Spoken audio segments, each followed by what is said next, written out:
Assalamualaikum warahmatullahi wabarakatuh. Sampurasun, pamirsa, patepang di sareng simkuring wastapun najla isnanda.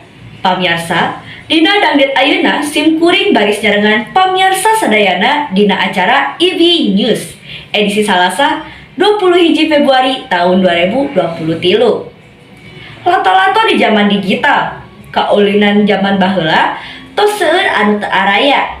Tapi kiwari pucung hul deui kaulinan baheula nyaeta nok-nok anu ayeuna sok disebut lato-lato. Lato-lato nyaeta kaulinan sapasang bal plastik anu dibeungkeut ku tali. Ku kituna nyieun bandulan. Dina haturan keur beunang antawis kadua bal aya cecekelan khusus kanggo dipake pamaen sabot musikeun lato-lato. Lato-lato kungsi jadi kaulinan anu dilarang lantaran dianggap bahaya pikeun barudak. Baheula lato-lato dijieun tina kaca atawa plastik anu babari peupeus. Bahan anu dianggo ngajantenkeun babari rusak. Marengan zaman lato-lato ayeuna dijieun ku bahan polimer. Ku cara kitu lato-lato anu ayeuna sumebar dianggap teu babari pegat jeung leuwih aman pikeun diulinkeun. Ayeuna sanajan lato-lato dijieun tina bahan polimer teu ngajamin kasalamatan jalma anu maenkeunana. Sabab masih keneh aya jalma anu cilaka lantaran teu ati-ati dina maen lato-lato. Ku kituna lato-lato teh ulah dibawa ka sakola sabab ngabahayakeun ka siswa jeung sora anu dihasilkeun tina lato-lato bisa ngaganggu.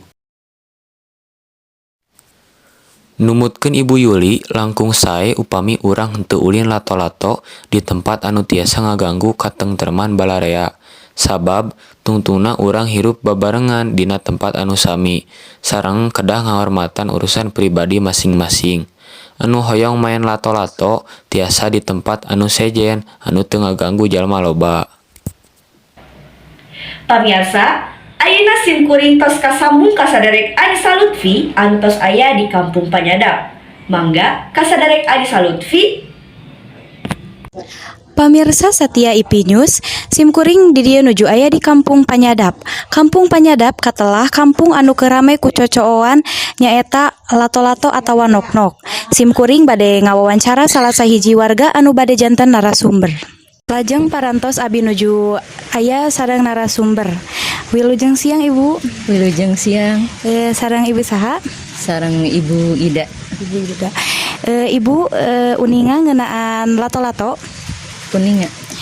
Kan di TV di berita lato-lato teh kan bahana tiasa ngabahayakeun kangge barudak. Kumargi kitu nah aya cara sanes kanggo ngadamel lato-lato anu langkung aman kangge barudak? Aya tangtosna di antawisna nyaeta anu pernah dilakukeun ku siswa khususna murid ibu di kelas 1 SD. Aranjeuna ngadamel lato-latona tinu bahan kertas.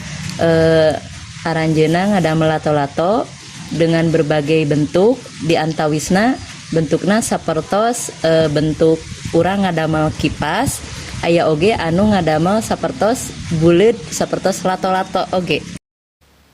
Kalayan kreativitasna akhirna guru khususna nu ngajar di SD Panyadap nyaeta Bu Ida nyieun lato-lato tina bahan kertas. Lato-lato anu dijieun tina kertas leuwih aman dipake sarta bisa nambahan kreativitas murid-muridna dina widang kasenian. Anisa Lutfi Fatima, Epres TV ngalaporkeun. Pamirsa, warta dinten ayeuna dicekapkeun dugi dieu. Simkuring pun najla isnanda ngawakilan Epres TV. Seja abit mundur, abit mungkur, bobo sapanon, carang sapakan, hapunten bilih aya kalepatan. Wassalamualaikum warahmatullahi wabarakatuh.